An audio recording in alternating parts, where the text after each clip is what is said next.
promise a better scoring in your physics. 2020 का another question. In system of two particles of masses m1 and m2, the first particle is moved by a distance d towards the center of mass. To keep the center of mass unchanged, the second particle will have to be moved by a distance. Option ले लो. A option is m2 upon m1 into d towards the center of mass. Towards the center of mass ऐसे लिख दिया. ठीक है, बार बार लिखना पड़ेगा. m1 by m2 into d to away from the center of mass. Away from the center of mass. C option is m1 by m2 into d towards the center of mass. Towards the center of mass. And D option is m2 by m1 into d away from the center of mass. Away from the center of mass. Very easy. Very easy. Center of mass का definition पता है two body system में two body system m1 and m2 दो body है, they are connected. m1 and m2 definitely not of same size. ठीक है, एक बड़ा है एक छोटा है, तो इसका centre of mass mid point पे तो नहीं होगा, कहीं पे होगा. सेंटर ऑफ मास ले लो. क्या बोल रहा है? System of two mass m1 and m2. The first particle is moved by a distance d towards the center of mass. m1 इतना दूर तक आप लेके आए हो, d डिस्टेंस आपने शिफ्ट किया towards the center of mass. To keep the center of mass unchanged, the second particle will have to be moved by a distance. तो सेंटर ऑफ मास को आप चेंज नहीं करोगे तो m2 को कितना शिफ्ट करना चाहिए, दैट इज द क्वेश्चन. बताओ सेंटर ऑफ मास का formula for this. Centre of mass का फॉर्मूला क्या होता है? सेंटर ऑफ मास का फॉर्मूला होता है, सपोज दिस डिस्टेंस इज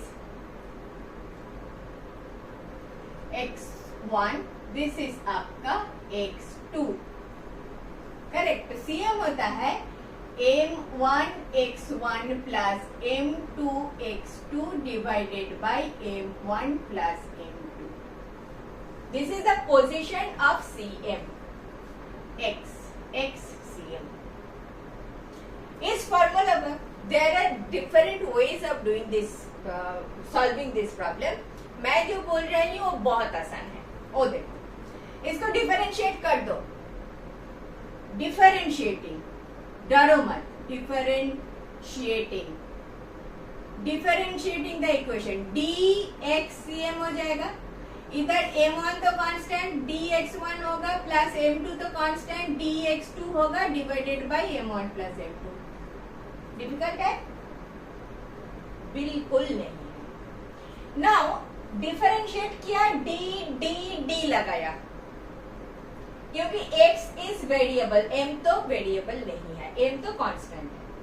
अभी बोलो चेंज करने के बाद cm क्या चेंज होगा? नहीं ना. दैट इज द कंडीशन कि ऐसे चेंज करो ताकि cm का पोजीशन चेंज ना हो, सेंटर ऑफ मास वही जगह पे रहना है.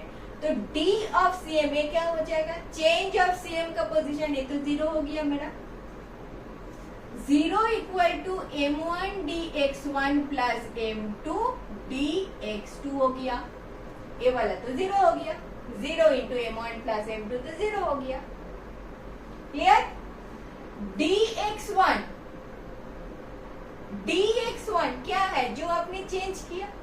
वही है two moved by a distance d. तो dx1 as per question dx1 equal to आपका d. The first particle is moved by distance d, so dx1 is आपका d. Clear? तो 0 equal to m1 d plus m2 dx2. dx2 ही आपको निकालना है. Therefore dx2 equal to minus of m1 by m2 into d. Minus क्यों?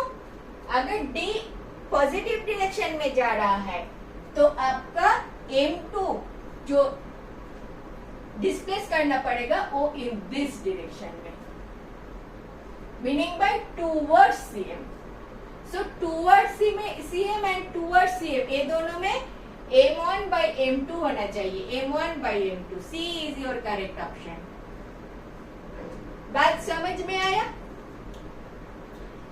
This is your definition.